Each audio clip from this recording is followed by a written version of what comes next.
Good afternoon, good evening, good morning, wherever you are, and welcome to another Nerd Nation stream. We are talking post-mortem WandaVision. We are talking as well a bit of Falcon Winter Soldier, and if Bob allows me, we'll also talk a little bit of the Snyder Cut too. Now, now first of all, I want to talk about WandaVision now. The episode 10, what we did get was the making of WandaVision, and you know what? It was a very fascinating watch. Seeing the levels of detail put into this show was great, and I want to It was talk. the longest episode of the season. Yes, I it just was. want to state I that. wanted to mention that too as a joke, and I'm glad you got it out. It was the longest episode. There was so much detail in this episode. It was fantastic. So let's talk about this episode. But before I go on to some of the certain more astute details, first of all, I want to know if you enjoy the making of documentary, Bob. That was fine. I mean, when you've seen one, you've seen them all. I mean, it was interesting watching the part. The one of the parts that I found most interesting was, uh, uh, Elizabeth Olsen kind of reminiscing about her days on the set of Full House and everything like that. So I mean, that was interesting to hear. I mean, I kind of already heard a lot of the practical effects and stuff like that they had been doing. I mean, it was kind of fun to see them in action, but I had already heard a lot about. I mean, they basically were true to the practical effects of the time era. So like, when Wanda was, when she was doing the magic with the chicken, or the turkey or whatever it Yeah, was, yeah, yeah.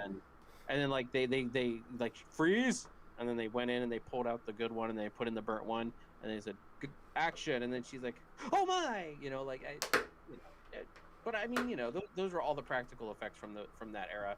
It was nice to see the color on the black and white episodes, just kind of just take in all the scenery like in living color. I agree. Um, I want to actually mention the first episode because we actually had a live audience for that episode, which was fascinating. Prior to even that revelation being revealed, it might have been revealed actually before this episode was even aired. But what I Yeah, heard, they said it was filmed before a live studio audience. that's Like, what, but a lot of people assumed at the time that it was canned laughter, but no, it was filmed in front of a live studio audience, and you saw the the effect of that from the actors because they really had to perform. It's like being when you're performing in front of a live studio audience, it's pretty much like being in a theater, and how many episodes was filmed in front of an audience? it just Was it the 50s through the 90s, or was it the I think it was just the 50s episode because the following episode, episode 2, a lot of that was outdoors. You notice with the 50s episode, the whole episode was from the inside? well, yeah, I mean, after the drive up, it was pretty much all inside. But then episode 3 was almost all inside too. I just I'd have to look it up. I'm trying to. Episode 3 was a lot different as well because It was um, 90s and no, it was or it 70s. was 70s They and did have some moment outside as well, I believe. yeah, but there were definitely canvas. Like you could tell it was a canvas background. No, I agree, but I don't know why, but it doesn't. I mean, like we never saw that in the documentary, so I'm not so sure. I don't want to say it was or it wasn't. But the live audience was a nice touch. It just shows you the variation in filming for this show. I mean, you have a live audience for one episode, and next thing you know, they're doing wild work and stuff like that in the next episode. I want to get to the wild work in a second, but for me, the most fascinating part of this documentary was the musical intros, the bit you didn't like the most. Listening to those two musicians um, talking about how they try to create different sort of sounds for each show, but also keep the accent of the, WandaVision, like da da da da, and keep the accent in every um, theme tune was fascinating. Well, no, that was their first take. Like that was the Hmm. first thing he wrote, and that was the first one he played. And she's like, "That's it." I Yeah, remember that her saying that. and it absolutely worked, and how they nailed, every era like to a T was fascinating. Like the the ba ba ba ba ba one division, Yeah, it felt like Brady Bunch. It really did. And then you had that stupid Family Ties version of it as well. And then, yeah, it was. I was in awe of the level of detail and sometimes like the people they have on board to create this. You know, like as much as Kevin Feige, everyone looks at him as a genius. He's only as good as the sum of his parts. And you know, like the people they have that made this show, you know, it's these little things like these musicians who create these sounds to give that feel for the show as well in a different way. I was very impressed by it. I'm not sure yourself if you were. I'm listening. I'm just trying to figure out how many episodes were actually filmed in front of a live studio audience. Yeah, I mean, yeah. I don't know. That's. I mean, I don't know. Did you hear anything I said? Kinda. I mean, what's the point of talking to you if you're not going to hear me? But I was looking up how many episodes. Yeah, I know. Were in front of a live Yeah, studio but audience. what's the point? Like, you don't even know what you don't know how to respond to me. Yeah, I know. Yeah, I know. Right, so I stopped looking. I stopped. okay, looking so let me move on because I don't want to go on about this anymore. Okay. The wire work. Now, Elizabeth Olsen, she seems to be somebody who's to be very versatile because not only is she a great actress, she seems to be flying around on wires too. Same with Catherine Hahn as well. It just kind of shows you the depth of some of the shots they were taking. I mean, it did seem kind of bizarre that from 1 minute they were in a 50s outfit, next thing you know they're flying around, you know, in front of green screen. Kind of shows you from where the show began to how it ends, and some of the different sort of elements they have to put into this show all the time. Every episode is going to be totally different to the next in every aspect, from the sets. You know, it's just interesting. I mean, what about yourself? What do you think? I mean, she did bring up a good point about like, you know, they Elizabeth Olsen wasn't sure how many fight scenes they had actually filmed in the MCU where both people were flying. And I mean, you know, like, and also with Vision, you know, like it was two people that can fly. So, I mean, there was a little bit in Age of Ultron where there were two flyers. There was an Iron Man Ultron scene. That was all CGI though. I mean, you're talking about two physical people who are flying, and you can, you know, and it's not like they have to use wire work. It can't just be like a CGI Iron Man and a CGI Ultron, you know, just bashing into each other through the air. So, I mean, she said, and I believe she's right. Like that's really the only like flight action sequence. So I mean, I feel like they did a pretty good job at it. There wasn't anything like that with Doctor Strange or. Not really, if you think about it. I Thor, mean, maybe in the 4 films. No, not flying. Like actually flying. Like there was falling in Thor. There were falling parts in Doctor Strange. I don't remember there being any flying in Thor, like flying fights. Like Hela and Thor never fought in the sky, or who, you know, like there was even in Avengers like Infinity War and Endgame. I don't remember much flight on flight fight. Even most of the battle at the end of Endgame took place on the ground. Like, of course, there was the Iron Man flying, but we're talking about two physical people on wires flying around and doing like they didn't really do a whole heck of a lot of that in MCU so far. Just gonna get some of this footage going. So, oops, sorry, I apologize. A little bit of noise here. Zam, look at the second video down. Look at that right there. Oh yeah, look at that. Five people watching. Amazing. Okay, so there's my notes. I just find it funny that we come up and we're like the second one down. So we got some, you know, returning characters talking about returning back into this universe, which was fascinating. Listening to Jimmy Woo and then seeing that scene from Ant-Man, he just put a massive smile on my face, telling her dad about, telling Scott Lang's daughter about her dad, violating the Sokovia Accords when he was fighting with Captain America in Germany. He was writing on the walls in Germany. Original special. I think they did more than writing on the walls. Stream all WandaVision episodes. Yeah, for sure. Only on Disney Plus. So seeing him come back and him actually saying that he didn't know he was going to come back. Same with Kat Denny, who plays Darcy.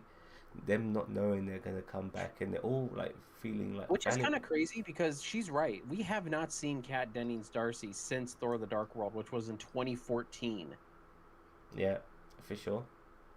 I mean, I'm kind of glad that that they did the whole. I'm kind of glad they did bring her back because that's almost 10 years, and like, if let's say the MCU runs in normal time with us, so that was 2014. Technically, this takes place after Endgame, which is in 2023. So that's like 9 years. Like, what has Darcy been doing in those 9 years? Yeah, she's been getting her freaking education and becoming a master in astrophysics. Apparently, this is the full episode. I had no idea. WandaVision, WandaVision. I hate it. Oh, I mean, most of the jingles were fine, but that one really annoys me. I don't know why. Fair enough. I have some more notes here. I mean, can we just stop for a second while you're looking at your notes? And I'm just gonna say how dumb the Pietro payoff was. Okay, that's it. I was trying to stall for time for you. Well, actually, no, it's cool because you mentioned returning characters and in a way, one of them was Evan Peters. I can't believe that they read that script and like they read that and I mean maybe Evan Peters didn't even know how this was gonna play out. Because when these guys are doing the acting, sometimes they keep them just as much in the dark as we are. They don't know what they're doing. I mean, he could have been standing there and say, "Okay, stand here, laugh, and just say boner." And he's like, "Okay." So they could have filmed the Monica Rambeau scene of her saying, "You're Ralph Boner," and him going, "Huh, boner." Like, he probably didn't even know that was supposed to be his name. I honestly feel that they would have done that.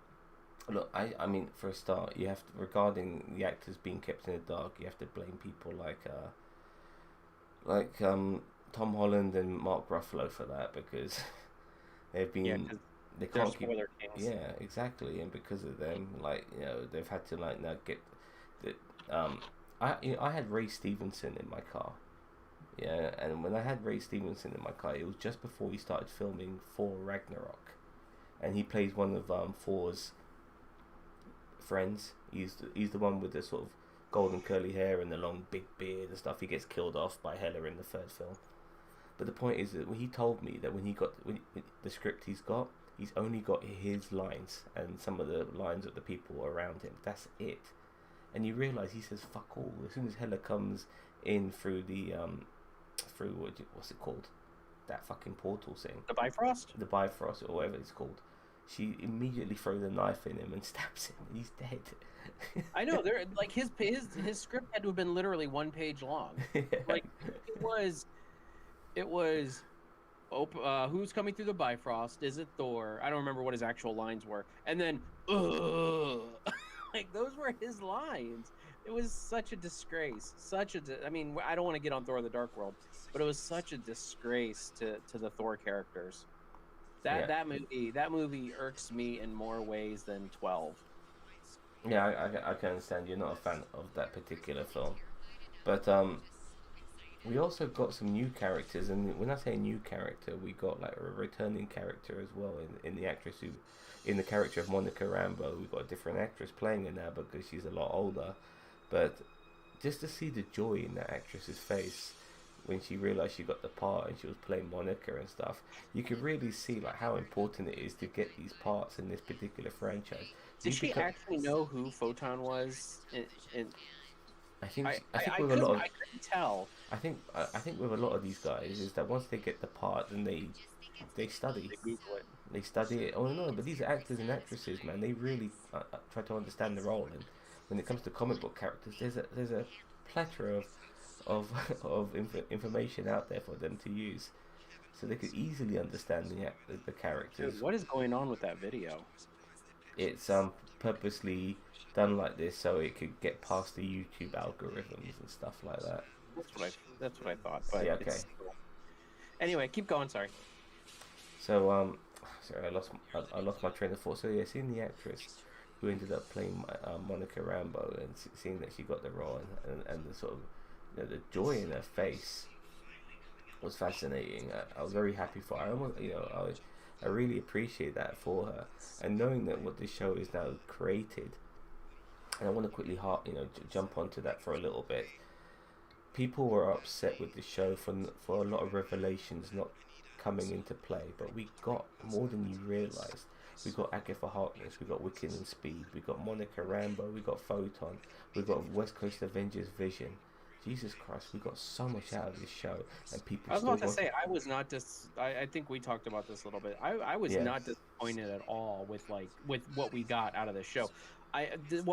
The only thing I was really disappointed with was one of the revelations we got, and that was Evan Peters' Quicksilver. That was just done poorly, in my opinion. But I was not upset by any lack of reveals or anything like that. I thought it was I thought they gave us just enough, and they left enough wide open for whether it's a WandaVision Series 2 or whether it's just continued in another MCU catalog. COVID did actually hamper the production of this show, and luckily most of it was already filmed. But yeah, it didn't hit it like Falcon and Winter Soldier. Yeah. But the reason why they started with WandaVision, even though it was supposed to come out second, was because WandaVision was supposed to have more CGI involved because of Vision. Yeah. So.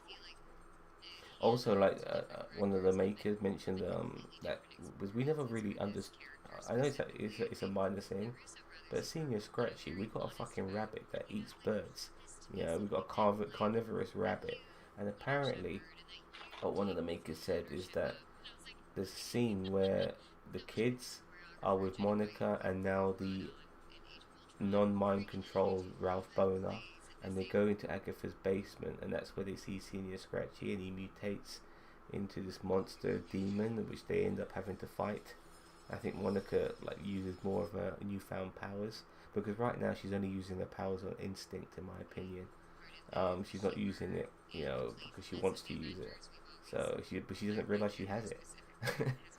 So that was interesting to know as well. But it's unfortunate COVID kind of robbed us of that. But as you can see in this terribly filmed documentary for YouTube, so it could beat its algorithm, what this show gave us most of all, and I kind of really got the gist of it at the end of this documentary when Elizabeth Olsen mentioned that to us, was it was really about two fringe characters who are MCU Avengers, and that is Vision and Wanda, and we got to see so much more about them, more than we would ever see about them in the movies, because they would never be given their own film. But to be which is crazy, because in this they got way more time, which I'm happier with. Exactly. So it outweighs not having a movie in the cinema, because having a TV show, you're going to get far more character development than a film would ever give you. I mean, they had under 6 hours of character development for these two characters alone. That's like having 3 movies.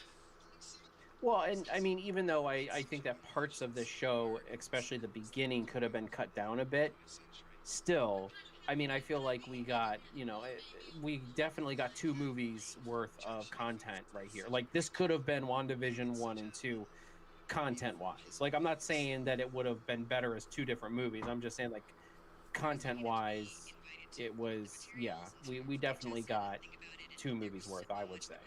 Yeah. If, people are talking about a season 2. Obviously, a season 2 can only materialize after certain things have happened within the MCU. So to, no pun intended, to vision a season 2 is something I can't comprehend. But can I jump in? Yeah. I don't want a season 2. I want them to treat these miniseries like movies. So and I think I've said this before, but I really want them to treat it like movies. Like, if we get WandaVision 2, it needs to be like the next movie in the franchise. It can't be just like, hey, here's season 2, because I don't care if it's 3 years down the road. I mean, there's 4 or 5 years between Doctor Strange 1 and Doctor Strange 2 technically.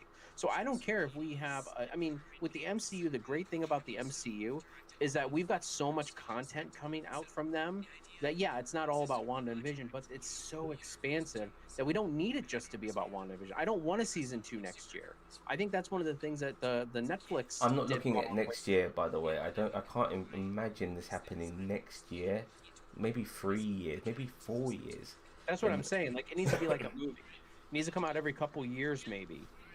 Well, look, the only thing I can think of, though, I just want to quickly get this in, is that if they did do a season 2, it would be about Wanda and West Coast Avengers Vision, the White Vision. That would be the sort of unison I would like to see. You know, not the. Will it be before the next Avengers movie or after the next Avengers? I can't even think of that right now. I'm just thinking of what we got so far. We got the corpse of the reanimated corpse of the real Vision, the White Vision, flying around, trying to find himself, even though he is himself. And we've now got Wanda as the Scarlet Witch, and so they both changed. Oh yeah, all the characters have had a massive transformation. Massive transformation. Even in the last episode of this show, there's been massive transformation. So for them to get back together again, you know, this ticking time bomb in Wanda, and this now probably emotionless Vision, it'd be interesting. It really would. I would very much look forward to seeing, you know, those two get together and try and find something. But by the time they do get together, God knows how much backstory they've had as well, because we would have had the multiverse of madness, and I don't know what's going to happen to Wanda after that. After WandaVision, nobody knows if Wanda's going to be an ally or a villain to Stephen Strange in that movie, or maybe both. You know, grey area character, maybe somebody he needs but can't trust, or vice versa. You know, there's gonna be a lot to it. But I think we've kind of spoken about WandaVision enough. It's been a great show. It's a shame that, in my opinion, the most original material to come from the MCU has now ended, and I do look forward to more. But I want, if Marvel are watching this, I want them to know one little thing, is that not every show you make has to end with a blockbuster extravaganza big fight, you know, for the final episode. I almost felt like this show didn't warrant that. It really felt like it didn't warrant that, but they kind of made it happen because it's Marvel, it's MCU, it's all of that. So they did it. And if Marvel is watching this, I would like to say that Zam's views do not reflect my views, because I really enjoyed the final fight sequence at the end. I don't mind it, but I just feel... I don't mind it, but I just at the same time feel a show like this doesn't necessarily need it, because it was going a different path. And I don't know, it felt kind of generic in that sense. It's like, okay, we're doing this now. Like, you know, we've done this a million times before, but now we're doing it again. But okay, it was done well. I'm not saying that. I just want them to understand that not everything has to be a big fight at the end. Not everything, yeah, especially depending on what they're making. Obviously, Falcon and Winter Soldier is more of your traditional comic book fare. I do expect a lot of action in that show.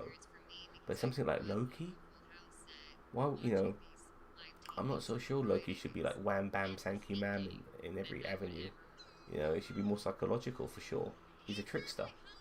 Well, yeah, I think you're not wrong about Loki, but I do feel like WandaVision, because I mean, it's Vision, it's Scarlet Witch. They're the two most powerful. I mean, I'm sorry, in my opinion, Vision and Scarlet Witch are the two most powerful Avengers or even characters in the MCU right now. I know that you could make an argument for Captain Marvel, Doctor Strange, but honestly, I feel like these two are two of the most powerful Avengers there are around. So I feel like you need to have some kind of, like, the Vision versus Vision fight was great because it kind of let us test the bound. Because think about it, in Civil War, what did Vision do? Vision beat up on Hawkeye for 5 minutes and then refereed the airport fight scene. Really, he did a cannonball into Scott Lang, and that's about it.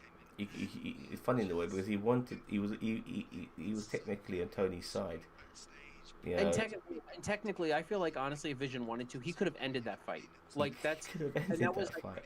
He could have ended it quick, like between his speed and his power. Like, he could have ended it. Like, he could have knocked out Rogers, knocked out Ant-Man, I mean, he could have knocked them all out. He's a god, man. Falcon. The way he took over, like Clint Barton is somebody you don't fuck with. During Endgame, when he was Rodin, my god, the guy was on a murder spree. Yeah, against bloody Vision. I still don't think he could have taken out. I still think Vision could, I still think Hawkeye could only delay Vision, and that's with preparation like he. No, had. I agree. I just wanted. It just goes to show you how amazing Vision is. That that Hawkeye was his bitch. He absolutely and I don't mean like him. with Vision on Team Tony. I think Vision could have ended that fight on his own. Like, if it was all of them versus him, I feel like he would have probably... the only person he would have had a hard time with maybe was, like, Spider-Man, maybe, and Black Panther. I feel Black like... Panther, I think. The Vibranium connection. The only two that he would have had a problem with. And they were on his team. Yeah. Yeah. Like, and Wanda, of course. But, I mean, that's complicated. Yeah, but Wanda's still, weapon, it must have been a Wakanda weapon for her to use against Black Panther for it to work in Civil War. It always bugged me how that little electrical device was able to stop him wearing that fucking suit. What are you talking about? In Civil War, when as Bucky and Cap was escaping, Black Panther was just behind him, and Black Widow stopped him by shooting some sort of electrical dart, which was able to affect him. Even though he's wearing that suit. The vibranium thing worked out yet. So I don't get me wrong. I totally gather that, but they have to retcon that in some capacity to make it to make a viable excuse. Because if vibranium weapons is what it takes to beat Black Panther with his suit on, then his suit ends up becoming a problem. You know what I mean? So. But yeah, I feel like Vision could have ended that Civil War fight on his own. Like, he could have beaten both sides together. As I said, I feel like Captain Marvel. She's powerful, but I still feel like Vision possibly could have taken her. And Spider-Man only because of his spider sense. Like that's his only hack is the only reason why he would have trouble there. Well, I'm not sold on Spider-Man, but definitely Black Panther because of technology and him being a vibranium being. Maybe Black Panther might being from a country which is just vibranium from tip to toe. He would probably know a way of defeating him, in my opinion. Yeah, I mean, you might be right. As I said, I'm just spitballing here. But anyway, so you were talking about Falcon and Winter Soldier, I think is what we're moving on to. Yeah. Should we stop this or should we keep it going? I don't care. I mean, I'm trying to ignore it because it's bugging me with the zoom in and zoom out and everything. Yeah, well, maybe you'll get some views. Who knows? I'll keep it on. So, regarding Falcon and Winter Soldier, and it's funny in a way, I was so looking forward to this show, and I still am looking forward to this show. But now the show is coming up, I'm very concerned because I don't want it to be shit. I really don't. I think a lot of us are banking on this show to be good anyway. Nobody was banking on WandaVision being good, and it turned out to be excellent. A lot of people are banking on Falcon and Winter Soldier to be good, and for that reason alone, I'm worried it might be shit. And I don't want it to be shit. I want it to be very good. I know it's going to be tonally different to WandaVision. It's going to be very traditional comic book fare, while WandaVision was very original. But regardless of all of that, as long as it's good, that's all that matters. It's all that matters. It doesn't have to be better than WandaVision. It doesn't have to be worse than WandaVision. It just has to be good. One thing that we know is that the MCU has earned the favor of people where it can bounce between genres. I mean, if you think about it, remember this is the reverse of 2014 when it was Captain America, the Winter Soldier, and then just a couple months later, Guardians of the Galaxy came out. Like, everyone thought Guardians of the Galaxy was like this weirdo thing, and nobody thought it was going to be that good until they saw the trailers. I know that. And then it was like, now it's people's favorite. Like, there's a lot of people who tout it as their favorite Marvel movie still. They've made megastars out of absolutely nobody. I mean, Chris Pratt was that fat geezer on some stupid show in America, I believe. Dave Batista wasn't a star. Like, he wasn't a star, but this definitely elevated his. Dave Batista is a massive. Like, I mean, people go on about The Rock. Dave Batista has made it, dude. He's made it in Hollywood. The guy's been in James Bond. He's been in all types of shit. Yeah, he's been in proper dramas as well. He's been in Blade Runner. Yeah, He's but been he hasn't led his own. Yes, he big- has. Well, not a big friend. No, it's not about leading. It's just about constantly getting work in Hollywood, which he's getting. You know what I Okay. mean? He doesn't have to be leading a film, and he might not ever do so. Yeah, but he will always be involved. Look at the size. Yeah, of we're him. not going to see a young Batista show. I agree, but somebody did mention that he would be an excellent Bane in Batman, and I see it. I absolutely see it. I think he's half Latino. He's half Latino, half Filipino, isn't he? I don't know his nationality. Sorry. His ethnicity, not his nationality. Ethnicity, Yeah, sorry, his nationality is American. Yeah, sorry. Sorry.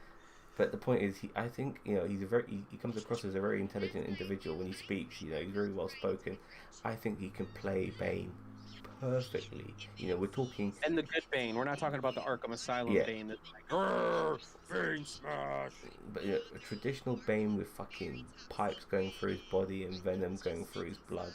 I want that Bane, and somebody who's hulkingly massive and bulging biceps.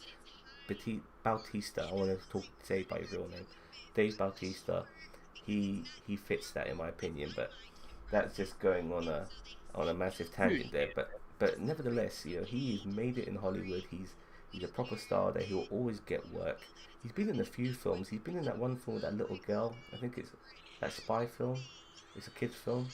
I don't even know. He's got a little patch on his face. The poster of it, and there's a little girl standing next to him and stuff like. Don't even know what you're talking about. He has led a couple of films. He's been in is it Stuba, where he's got that Uber driver, the Indian Uber driver, and he's led a few films, man. But yeah, Guess it haven't crossed my radar yet. look, just if people are not aware, like Bob and I, we were former massive wrestling fans. So Dave Batista is a bit of a special one for us, because to see this guy go from a top guy in the WWE, he wasn't a bullshit wrestler in that company. He was top, but to see him make it, he led a couple WrestleManias. yeah, and he stole the show when him and Undertaker fought in that WrestleMania. They stole the show on that one. That was a good one. And so to see him actually make it as a credible actor, who's used more than just being who's more than just a muscle bound freak. I'm very happy for him. I really am. He's done well for himself, and he's Drax for life. You get yourself a place in the MCU, man. You're laughing. Paul Bettany mentioned that he will play Vision for life if he can, and same with Chris Hemsworth. He will say he'll play Thor for life if he can, and I can see Chris Hemsworth playing Thor until his 70s, where he'll be playing that sort of that what's that world, that sort of Anthony Hopkins role, the old man Thor, King of Asgard or whatever's left of it in Norway and stuff like that. I can see him being that. I can see him playing Thor for the rest of his fucking life. So Wouldn't it be interesting if as Thor gets older, or as Chris Hemsworth gets older, they jump into the future of the MCU and they do more of a cosmic Thor, like an older Thor, kind of like Logan, but like they do not maybe his last ride, but like they age the movie up with Thor, and like so then they say, oh well, after this movie Thor is going to be gone, he's going to be in Asgard, so we don't see him anymore in the MCU of it all, but they do continue movies, but they take place in the future of the MCU. I'm not sure. I would like to actually see a point in his life where he realizes, oh, I'm actually becoming old now. Like he might be like 3,000-4,000 years old now, and he's just hit that particular year where now everything starts turning grey. You know what I mean? And he starts to look Yeah, look but that older. won't happen. I mean, if he lives for 5,000 years, he's only 1,500 years old. That's my point. Has he been established as 1,500 years old? Yeah, he said it in Infinity War. He's 1,500 years old, and twice his have fallen before him. Oh, fair enough. Okay, fair. And then Loki says that they live for, or no, I'm sorry. No, I take that back. He's 1,500 years old, that's true. But I think Loki said, they say how old they are, but then then Loki says give or take 5,000 years. Yeah, I remember that. That So was I mean, like, that was so in. actually more than probably 5,000 years that they live. Fair enough. Fair enough. We kind of gone away a lot from Falcon and the Winter Soldier, so Yeah, yeah. Let's get back on it. let's get back onto it. Show starts next week. We're gonna see two guys who are both best friends of Captain America, but both hate each other. It's a bit weird like that, don't you think? How they were able to maintain their friendship with Captain America, but not be friends with each other. I mean, you know, I have acquaintances that I'm not very, you know, I have friends that they have acquaintances that I'm not exactly fond of, and then, you know, I mean, these two kind of were brought together by proximity to Cap, um, not by not by like it's mostly circumstance. I wouldn't be surprised if they like. I think Falcon and Winter Soldier is supposed to take place right after the events of Endgame, just like WandaVision was. I feel like that WandaVision takes place 3 weeks after Endgame. I feel like I read somewhere like when this all first started that Falcon and Winter Soldier picks up right where Endgame left off. Pretty much, yeah.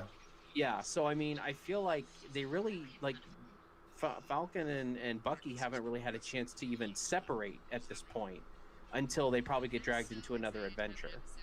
So, So and I think, and I feel like it's going to be, I feel like there's going to be like a beginning part that takes place right after Endgame, and then they're gonna skip forward in time a couple months or even a year or something like that. Like I feel like Baron Zemo is not going to come out of the woodwork without a plan, and he's gonna have to take time to make that plan. So I feel like there's gonna be a time skip in this show somewhere, just of a couple months. It doesn't have to be like years, but like I you know. I want first of all, I'm very glad you mentioned that because at the end of the show, I want Baron Zemo to once again win. That would be pretty cool that he gets away with it. I would love that. I really would. You know. I really just hope all I want from Falcon and Winter Soldier is they start sowing the seeds of the Thunderbolts. That's what I want. I want the Thunderbolts. I mean, I love the spy genre. I love Sam Wilson as Captain America. They need to pay that off, which I know they're going to try to because he's got like the red, white, and blue uniform and everything. Um, but I really want the starting sowing the seeds of the Thunderbolts because you've got Baron Zemo in here, and then in Black Widow you've got Thunderbolt Ross in there. You've also got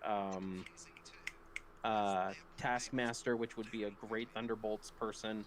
So I think Taskmaster might get killed off in Black Widow. Personally, I have a feeling. or well, I don't know. I hope not because Taskmaster is a great Thunderbolts member. I want to mention what I want from this show. So, first of all, I do want at the end of this, if it's possible, and I'm not banking on this, by the way.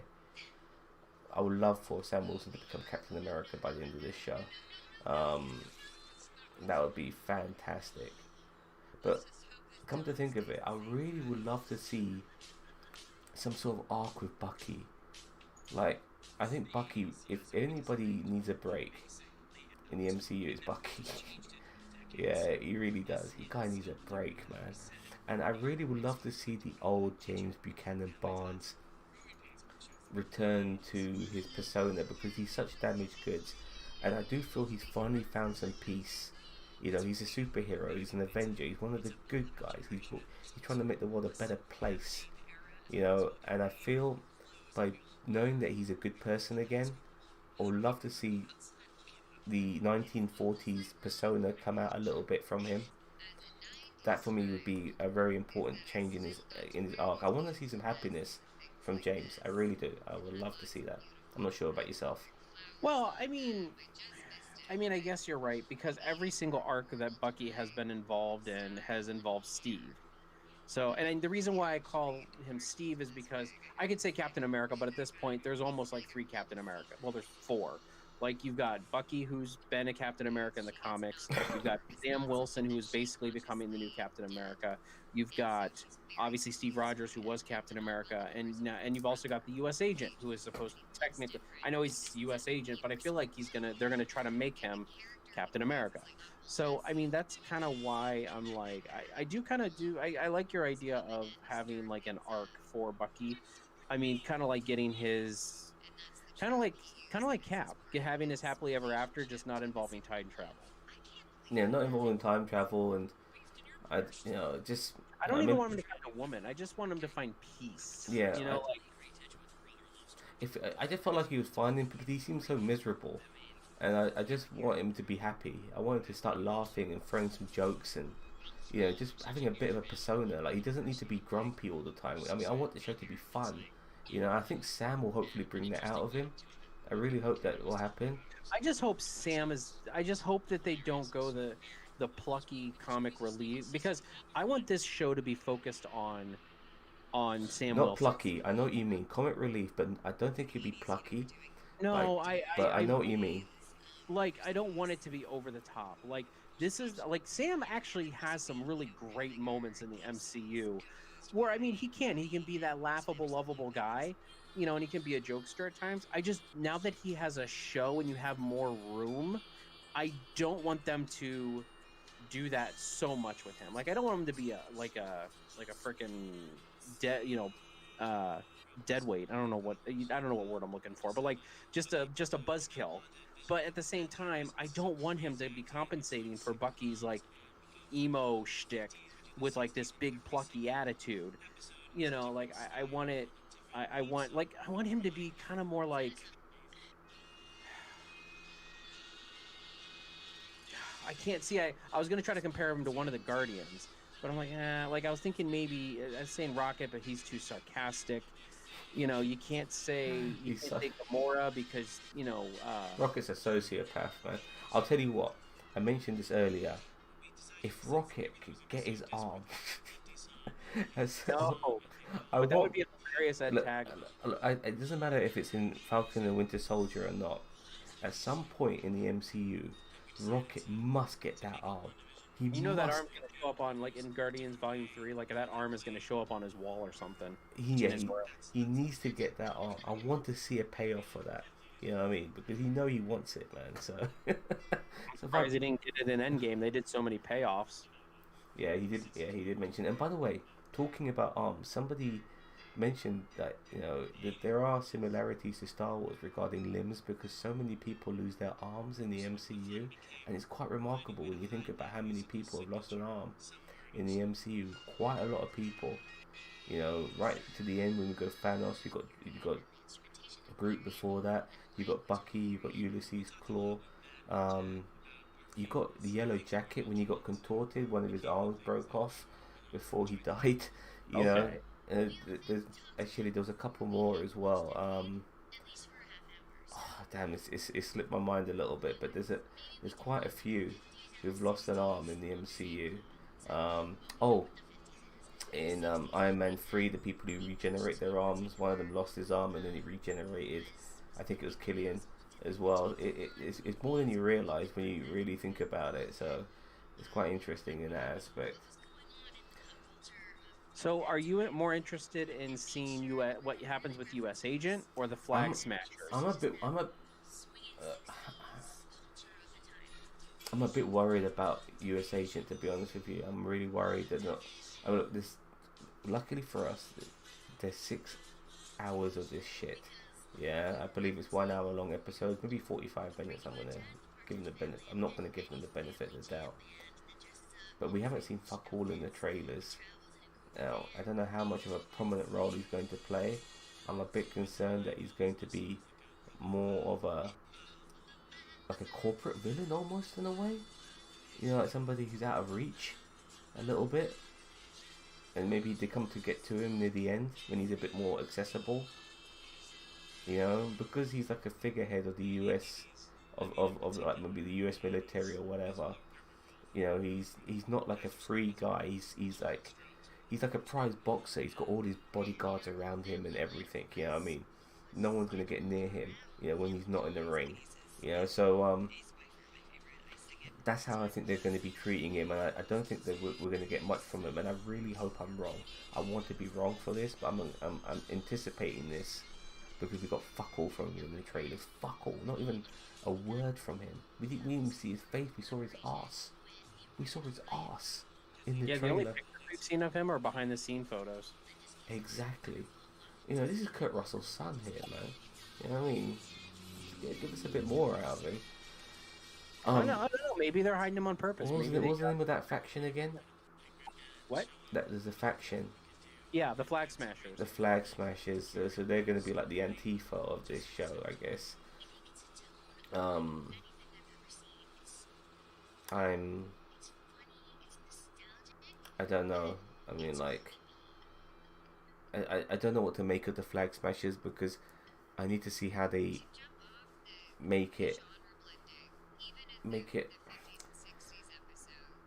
make it for someone like me who doesn't give a shit about stuff, symbolisms like flags and stuff like that. I would like to see how they approach this. That makes me want to be on the side of Falcon and Winter Soldier over people maybe just expressing themselves a little bit. But if these people are riotous and they're causing a lot of shit for other people, then I can understand how Falcon and Winter Soldier might have to deal with them. But what um, their overall involvement is in the entire scheme of the show, I'm not so sure. Maybe they're run by Baron Zemo. Who knows?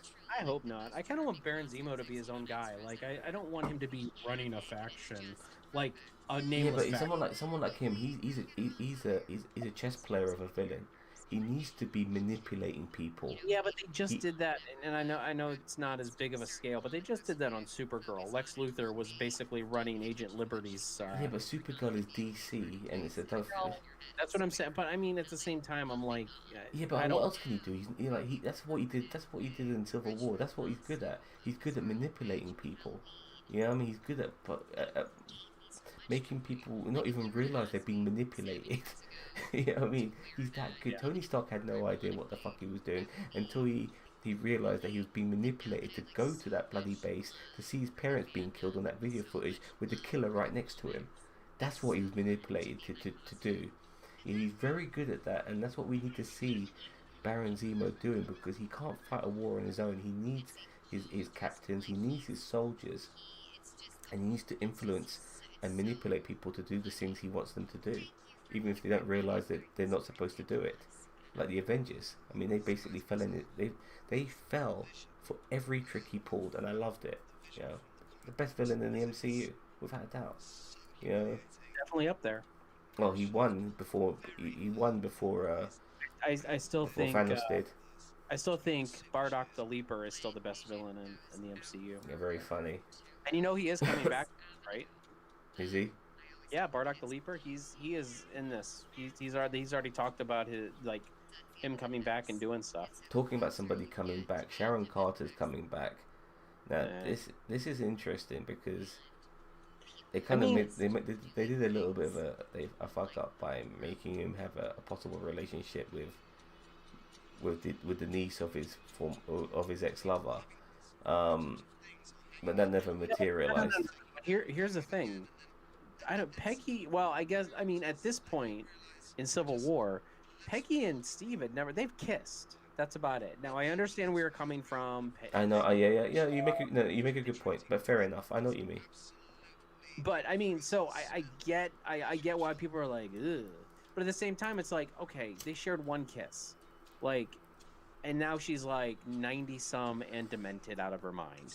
Like, I'm pretty sure we're beyond like those kind of boundaries at this point, because well, okay, barring time travel, Peggy and Cap's mind have not been married yet, and you know she just doesn't. She's just demented out of her mind. So I mean, I don't. Would it have been a choice I made? No, I would not have made the choice to put them two together, even in a kissing sense.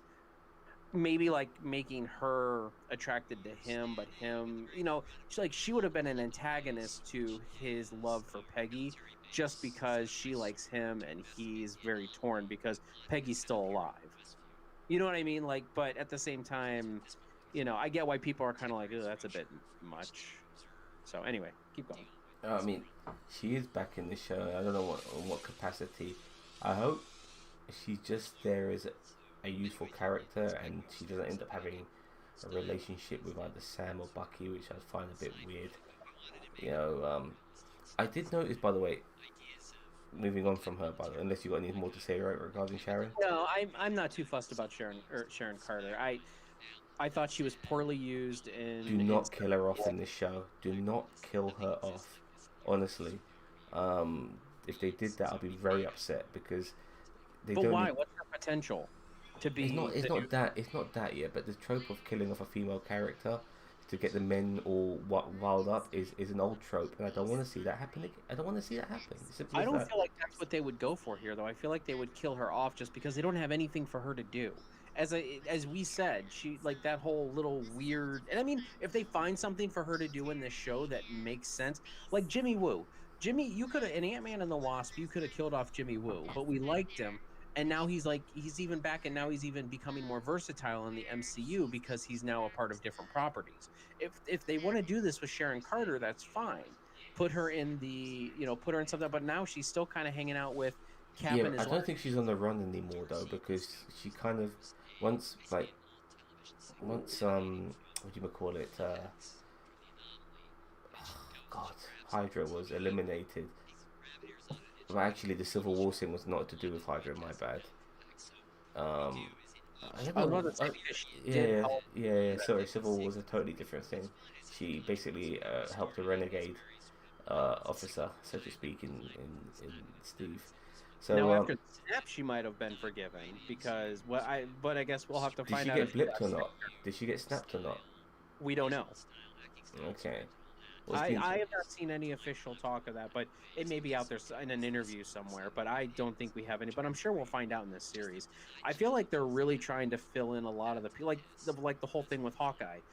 They're going to be exploring a lot of Hawkeye's time during that 5-year time skip. I feel like we're going to get, and I mean, we also found out Monica Rambeau was snapped. Like, I feel like we're going to get a lot of answers about the snap in a lot of these series because they all take place relatively soon after. Well, Bucky and Sam got snapped, so it's going to be a whole different world for them as well. That's what I'm saying. Like, maybe Sharon didn't get snapped, and that's kind of like, maybe Sharon's been chasing after the Flag Smashers for years. And maybe she's their link to that snapped time. You know what I mean? Like, she wasn't snapped, but they were. Now, there's been some stupid theories. Now, people should have learned after WandaVision to hold your shit down a bit. There's been some really stupid theories. Now, if this amazingly happens, I'll be shocked. Especially for the caliber of character they assume will be on this show. But apparently, the rumors running around social media for Falcon and Winter Soldier is that Wolverine will make his debut. I find it funny. I feel like MCU should just troll us and just bring one MCU character or bring one Fox character that is not a Fox character, into like Hugh Jackman's like just a bartender or something. Yes. And then but he's kind of got the hair and everything, but and the sideburns, but it's like. And then, they should make him short. They should digitally, de-hance him and make him, really short. Make him the perfect Wolverine, but he's just a bartender. Fair enough. Okay, and one thing I just want to add. Will people please stop listening to everything these actors and these directors and everyone keeps talking about? They are going to troll us. They have learned. I mean, the Russos did it. Most of the Avengers cast has done it. I mean, Paul Bettany did it to us, and there's an actor here that I wanted to work with. Well, this is not the first time they gave the ruse of the multiverse never came to fruition. They did that. I'm not even talking that. I mean, I kind of knew that was a ruse, but it's just like they troll us. I'm fine with that, by the way, being a ruse. By the way, not afraid to troll the hell out of us. It's like they got us in the palm of their hands. Exactly, and they prove it when you do all this stupid the Evan Peters thing, or I'm sorry, the Doctor Strange thing, even the Evan Peters thing. It's like if any actress, I will not believe it. I don't care if the director, I don't care if it comes out of Kevin Feige's mouth himself. I don't believe anything they say until it's on my screen. That's where I'm at with this. I'm not mad about it. I'm okay with it.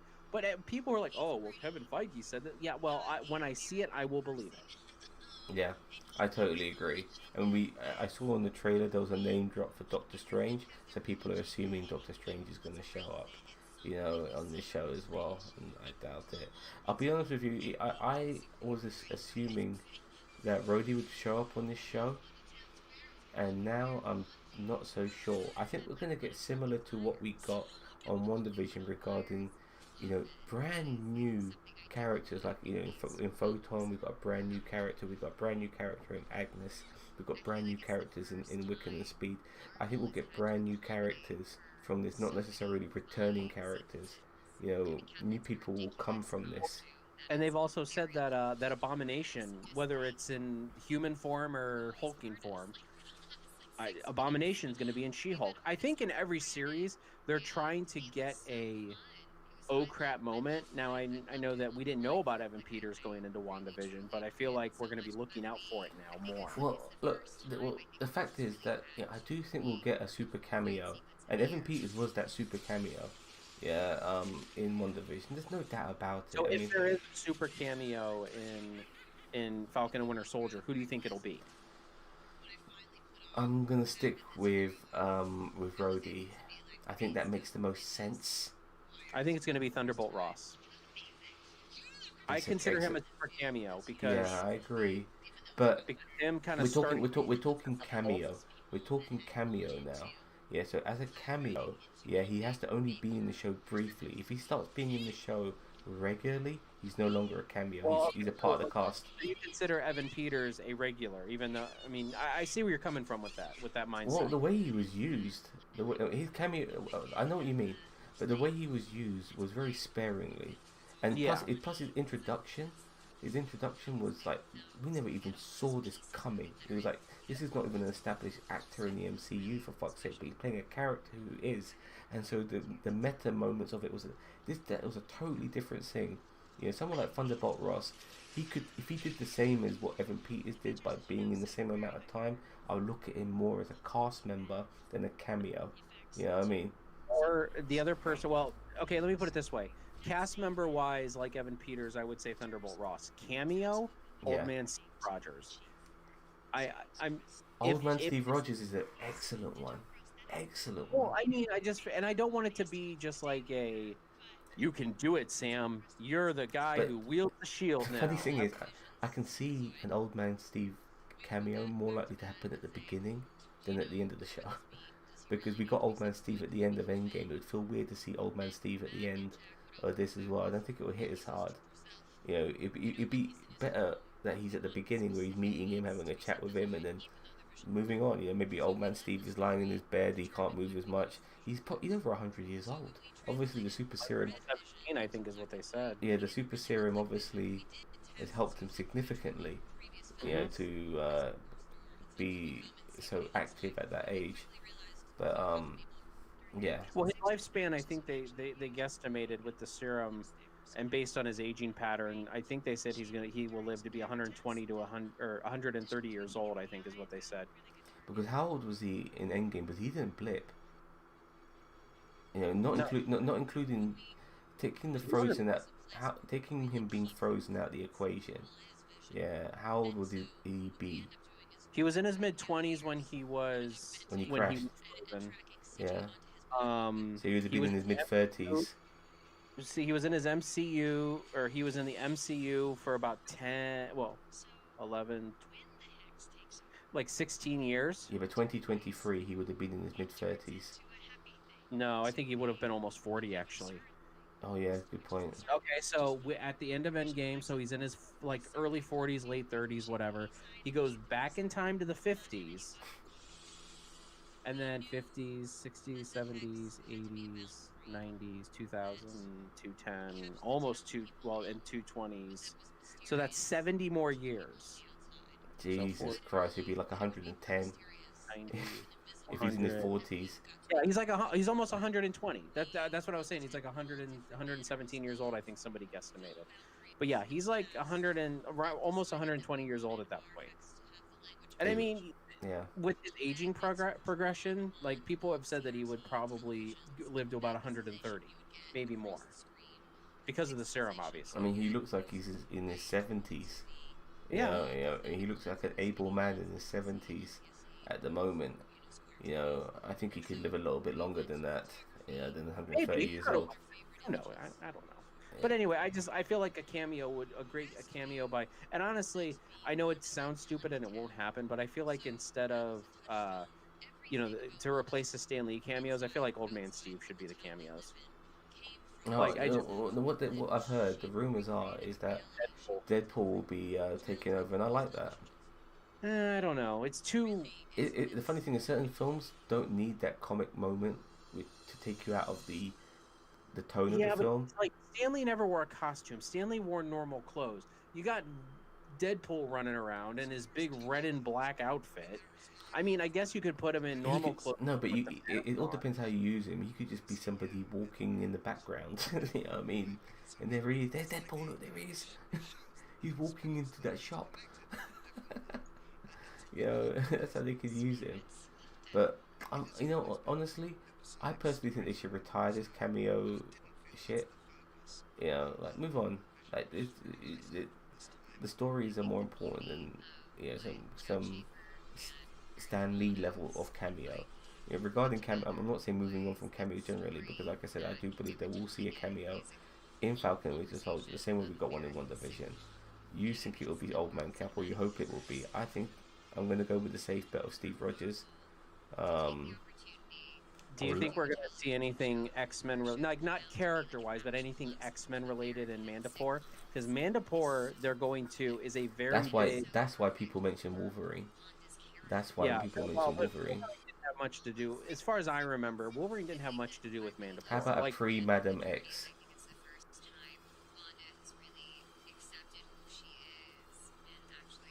How about Apocalypse? I think Apocalypse. Are you taking the piss? I don't know, like, if they go to a casino, maybe a Gambit type character, but then what are you doing here? Are you doing Falcon with the Soldier? Or this is what made me realize with WandaVision. What are you trying to do here? Are you trying to do a WandaVision show, or are you constantly trying to sow seeds for the next shit? And then it starts to become two different things. Like people will be. What if they go to the Hellfire Club? Like not mutants wise. Yeah, I know, but Easter eggs are fine. But the moment you throw in a Gambit in this show, and people will be talking about that the whole fucking time and wondering what's going to come from that, than to give a fuck about what's happening on this show, which is what matters. You know what I mean? Yeah, because that week Evan Peters showed up. Nobody talked about anything but X-Men Multiverse. MCU. The multiverse has begun. You know what I mean? Yeah. Yeah. And I mean, we just got trolled out of our assholes, so... Let's end this shit 1 second.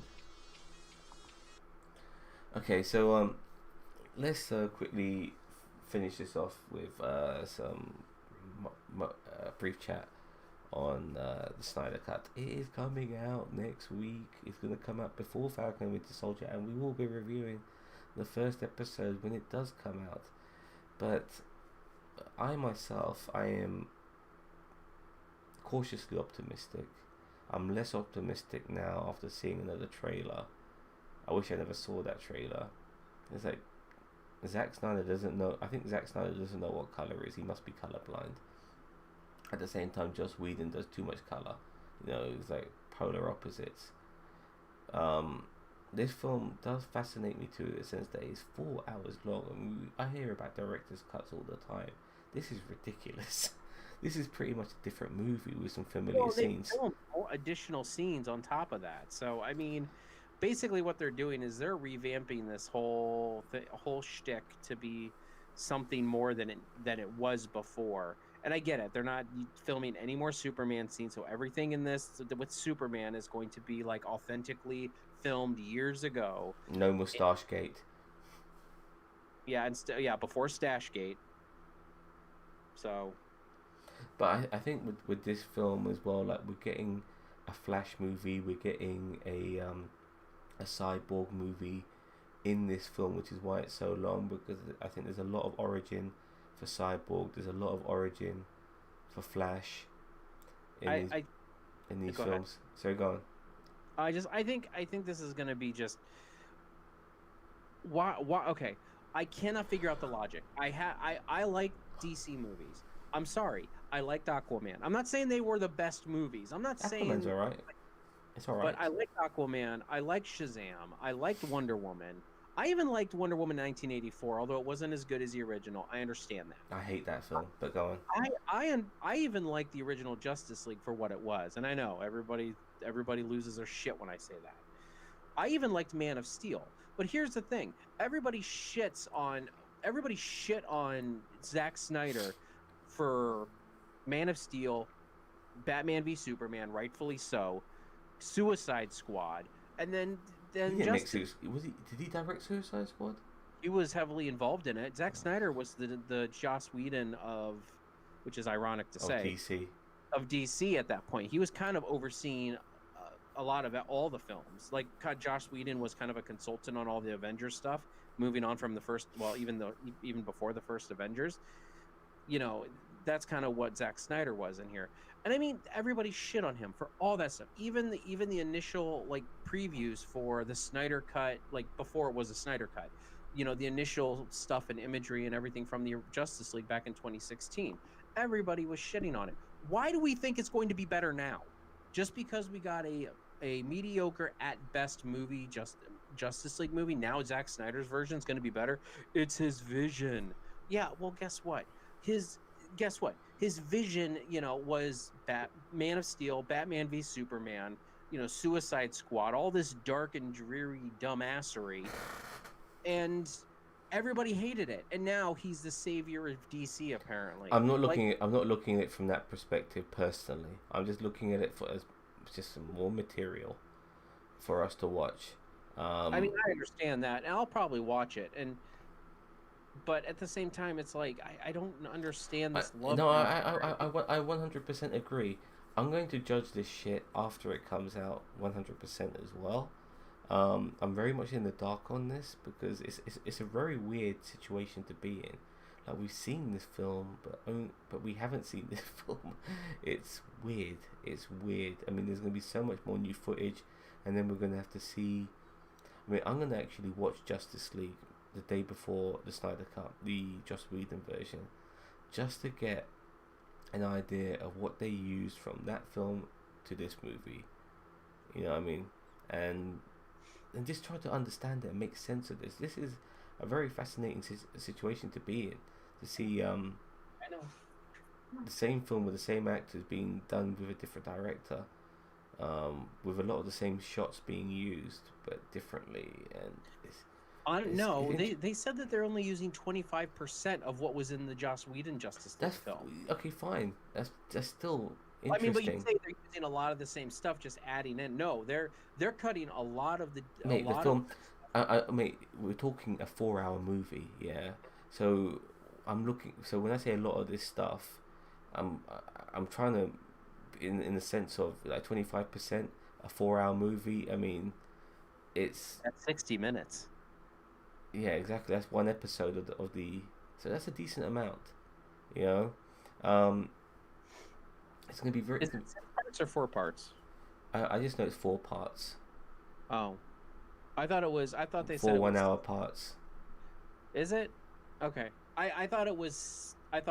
So we're gonna get 60 minutes of footage we are familiar with, and we're gonna see how he blends that footage into this film, which is it's just a fascinating thing to think about. I'm really interested to see how this works, and I'm looking at it more from maybe a scientific sort of angle than a fan angle. I'm just curious to see how all this blends together and stuff. And at the same time, you know, if I enjoy it, great. You know, if not, well, at least we lived through this particular moment of seeing a different film. You know, seeing a film made twice. It's unusual, so I'm looking forward to that alone. All right, so let's end this shit, shall we? Okay. So are we on tomorrow? I'm not so sure. I mean, I'm busy most of the day. If you can rope in, you know, any of our usuals, Boss Man or Ray or anybody, Ginger. I mean, if you guys find something to talk about, go for it. I'll be busy most of the day. I won't be back until the evening probably. So you guys, and that'll be like, you know, around this time probably for you guys at night. So, yeah. Don't forget. Just gonna do a little plug here.